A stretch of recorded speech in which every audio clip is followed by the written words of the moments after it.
بسم اللہ الرحمن الرحیم۔ السلام علیکم رحمۃ اللہ وبرکاتہ۔ ناظرین گرامی، آج ہم جانیں گے کہ وہ کون سے 5 خواب ہیں جو انسان کو اس وقت دکھائی دیتے ہیں جب اس کے پاس دولت آنے والی ہوتی ہے، یا دوسرے لفظوں میں یوں سمجھ لیں کہ جب انسان کے دن پھرنے والے ہوتے ہیں اور اللہ تبارک و تعالیٰ کسی انسان کو ڈھیروں ڈھیر مال و دولت عطا فرمانے لگتے ہیں، تو ایسے انسان کو خواب میں یہ 5 چیزیں ضرور دکھائی دیتی ہے، یہ ہم جانیں گے۔ لیکن اس سے پہلے حضرت علی رضی اللہ تعالیٰ عنہ کے بتائے ہوئے ایسے 5 کام بھی بیان کریں گے کہ جن کو کرنے والے لوگ چند ہی دن میں خوشحال ہو جاتے ہیں اور دیکھتے ہی دیکھتے امیر ترین ہو جاتے ہیں۔ محترم ناظرین، انسان اپنی زندگی میں جو کام پسند کرتا ہے اسے بڑے شوق سے سر انجام دیتا ہے، جو کام پسند کرتا ہے اسے بڑی ہی دلچسپی سے انجام دیتا ہے۔ لیکن کئی کام ایسے بھی ہوتے ہیں جو انسان کو زوال کی طرف لے جاتے ہیں، جبکہ کچھ ایسے کام بھی ہوتے ہیں جو انسان کو عروج کی طرف لے جاتے ہیں۔ کچھ کام ایسے ہوتے ہیں جو انسان کو تنگیوں کی طرف لے جاتے ہیں، جبکہ کچھ ایسے کام ہوتے ہیں جو انسان کو آسانیوں کی طرف لے جاتے ہیں۔ حضرت علی مرتضیٰ رضی اللہ تعالیٰ عنہ ایک روز اللہ کے بندوں کو درس اخلاق دے رہے تھے، نبی کریم صلی اللہ علیہ وسلم کا پیغام سنا رہے تھے، وعظ و نصیحت کر رہے تھے، خوبصورت زندگی گزارنے کے طور طریقے بتا رہے تھے۔ آپ رضی اللہ تعالیٰ عنہ نے فرمایا، میں نے بھکاریوں کو بادشاہ بنتے دیکھا ہے، میں نے بھکاریوں کو امیر ترین امراء بنتے دیکھا ہے، ایسے امیر جو صرف دنیا کے امیر ہی نہیں بلکہ میں نے دونوں جہانوں کے امیر بنتے دیکھا ہے۔ انہوں نے دنیا بھی حاصل کی ہے اور انہوں نے آخرت بھی حاصل کر لی ہے۔ جب میں نے ان سے دونوں جہانوں کی ترقی کی وجہ پوچھی کہ تم بھکاریوں سے بادشاہ کیسے بنے اور اتنے امیر کیسے ہو گئے، تو انہوں نے کہا کہ ہم 5 عمل کیا کرتے تھے، ہم نے 5 عمل ایسے کیے جو کہ ہم آج بھی کر رہے ہیں اور مرتے دم تک کریں گے۔ ان 5 کاموں نے ہمیں بھکاریوں سے بادشاہ بنا دیا۔ حضرت علی رضی اللہ تعالیٰ عنہ کہتے ہیں کہ میں نے پوچھا کہ ہمیں بھی بتاؤ وہ 5 عمل کون کون سے ہیں، تو انہوں نے یہ 5 کام بتائے۔ محترم ناظرین، یہ 5 کام ضرور کرنا اگر تم دنیا و آخرت کے امیر ترین بننا چاہتے ہو، صرف دنیا کے ہی نہیں بلکہ آخرت کی بھی، یعنی دونوں جہاں کے امیر بننا چاہتے ہو تو یہ 5 کام زندگی میں ضرور کر لینا۔ نمبر 1 فرمایا، ایک تو ہم پرندوں کو دانہ ڈالا کرتے تھے۔ حضور پاک صلی اللہ علیہ وسلم نے فرمایا، جس گھر میں پرندوں کو کھانا ملتا ہو یعنی رزق ملتا ہو تو وہ گھر کبھی غریب نہیں ہو سکتا، اس گھر میں کبھی بھی رزق کم نہیں ہوتا۔ اللہ تعالیٰ اس گھر کا رزق کم نہیں کرتا جس گھر میں پرندے پلتے ہو، پرندوں کو دانہ ملتا ہو، پرندوں کو پانی ملتا ہو۔ فرمایا، جب پرندے تمہارے گھروں کے اوپر سے گزرتے ہیں اور کوئی پرندہ تمہارے گھر میں آئے یا کوئی بھی جانور تمہارے گھر میں آئے تو فرمایا کہ ان کے لیے اناج رکھا کرو، دانہ ڈالا کرو، اگر کوئی بندہ پیاسا ہے تو اسے پانی پلایا کرو۔ اللہ تعالیٰ کو ایک مخلوق کا دوسری مخلوق پر احسان کرنے کا عمل بہت ہی زیادہ پسند ہے، یعنی جب ایک مخلوق دوسری مخلوق کی بھوک مٹاتی ہے، پیاس مٹاتی ہے، تو اللہ کو یہ عمل اتنا پسند آتا ہے کہ اللہ فرشتوں کے درمیان یہ منظر دیکھ کر مسکراتا ہے جب ایک مخلوق دوسری مخلوق کا احساس کرتی ہے۔ جب پرندے کسی گھر سے کھانا کھا کر یعنی دانہ کھا کر اس گھر سے جاتے ہیں تو وہ اللہ سے دعا کرتے ہیں کہ اے مالک، تجھے تیری وحدانیت کا واسطہ، تیری رحمی کا واسطہ، جس طرح اس گھر کے لوگوں نے ہمارے رزق کا اہتمام کیا،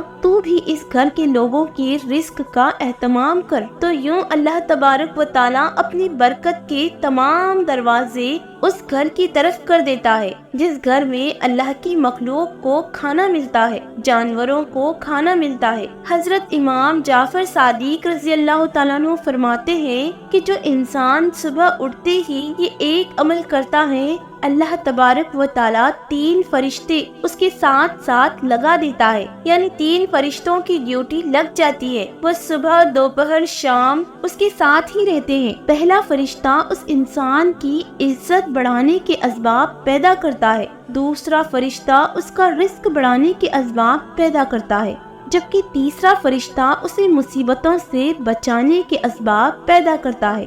پوچھا گیا کہ حضرت آخر وہ نیک عمل ہے کون سا جو اتنا فائدہ مند ہے؟ تو حضرت امام جعفر صادق رضی اللہ تعالیٰ عنہ نے فرمایا، وہ ہے پرندوں کو دانہ ڈالنا۔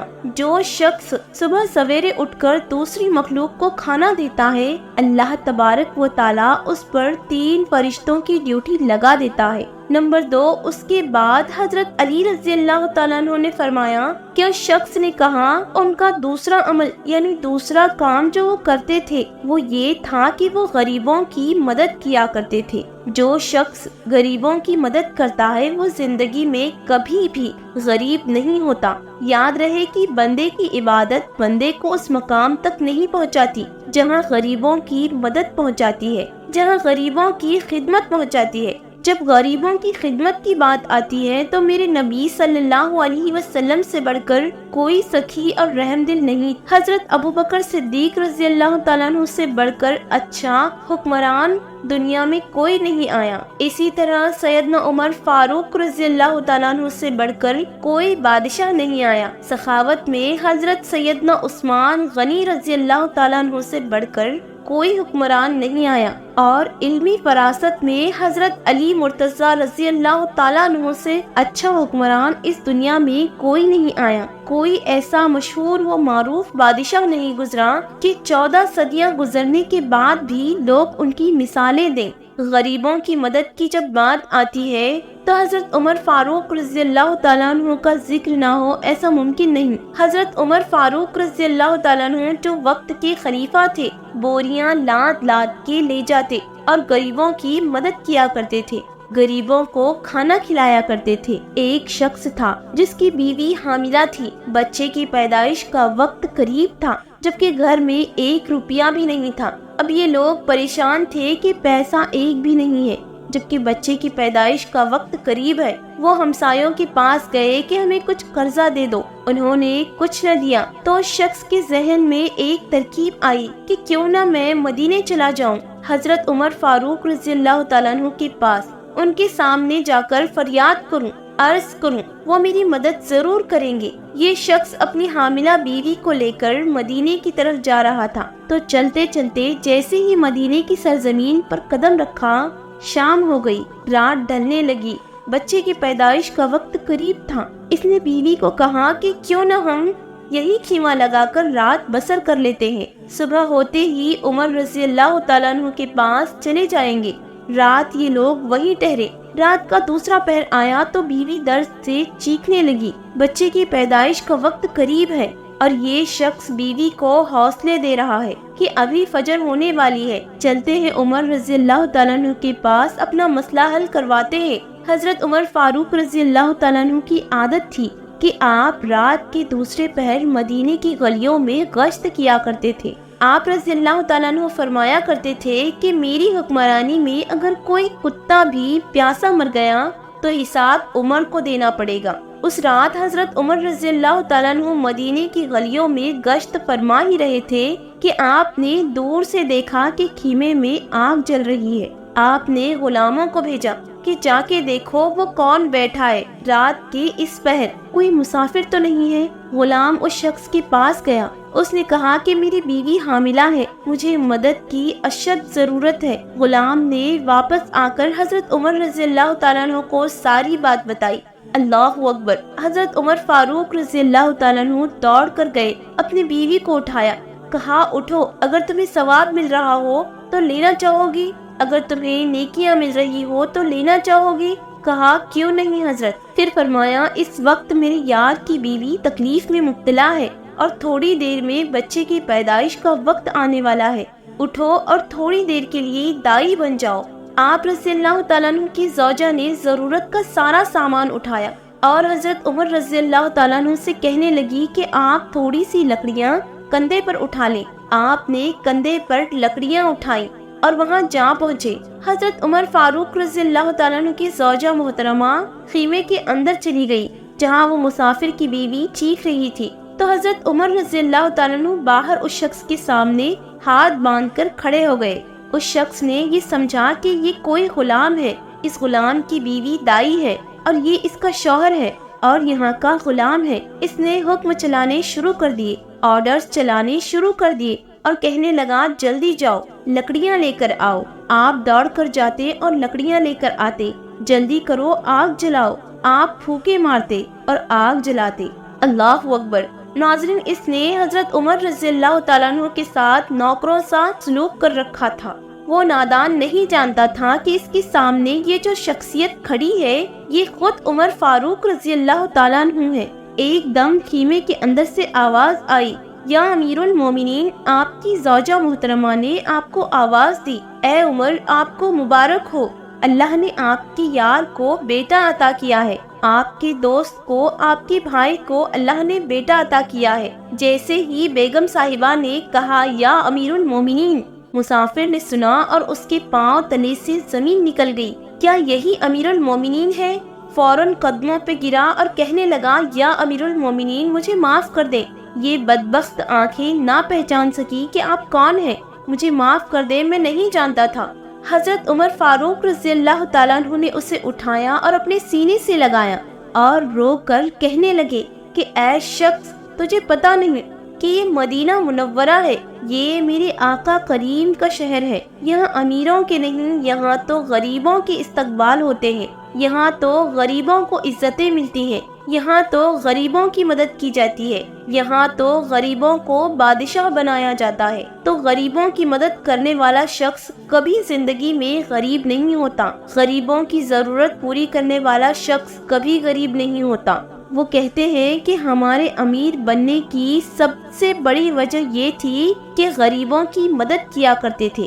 تیسرا کام حضرت علی رضی اللہ تعالیٰ عنہ نے فرمایا کہ وہ اپنی اولاد کو حلال کا لقمہ کھلایا کرتے تھے۔ چوتھا کام والدین کی خدمت کیا کرتے تھے، اور پانچواں کام نماز میں سستی نہیں کیا کرتے تھے۔ ان لوگوں نے کہا کہ ہم نے آج بھی ان 5 باتوں کا دامن مضبوطی سے پکڑا ہوا ہے، اس لیے ہم آج بھی دن بدن بلندی کی طرف جا رہے ہیں۔ ہم نے صرف دنیا میں ہی ترقی نہیں کی بلکہ ہم آخرت کے لیے بھی یہ کام کر رہے ہیں۔ ناظرین، یہ وہ 5 کام ہیں کہ جن کو کرنے والے کبھی غریب نہیں رہتے اور روز روز امیر سے امیر تر ہوتے چلے جاتے ہیں۔ آئیے اب جانتے ہیں کہ جب کسی شخص کے ہاتھوں میں بے انتہا دولت آنے والی ہو تو اسے خواب میں کون کون سی 5 چیزیں نظر آتی ہیں۔ محترم ناظرین، خوابوں کی تعبیر بتانے والے بزرگ بتاتے ہیں کہ اگر کوئی شخص خواب میں پہاڑ دیکھتا ہے یا خود کو پہاڑ پر چڑھتے ہوئے دیکھتا ہے تو اس کا مطلب ہے کہ اسے دولت و شہرت اور بلندیاں ملنے والی ہے۔ اگر کوئی شخص خواب میں مچھلی دیکھتا ہے یا خود کو مچھلی کھاتے ہوئے دیکھتا ہے تو اس شخص کا بھی یہی مطلب ہے۔ اسی طرح خواب میں تخت دیکھنا یا خود کو تخت پر بیٹھے ہوئے دیکھنا یا گھوڑے کی سواری کرنا، اور خواب میں اونٹ دیکھنا یا اونٹ کی سواری کرنا، تو ان سب خوابوں کی تعبیر یہی ہے کہ بہت جلد اللہ تبارک و تعالیٰ اسے بے شمار دولت سے نوازنے والا ہے۔ اللہ رب العزت سے دعا ہے کہ مالک ہمیں بھی ان 5 کاموں پر عمل کرنے کی توفیق عطا فرمائے اور اپنے ان بندوں کی فہرست میں شامل فرمائے جن پر اللہ کا انعام ہوا۔ جزاک اللہ خیرا کثیرا۔ اللہ ہم سب کا حامی و ناصر ہو۔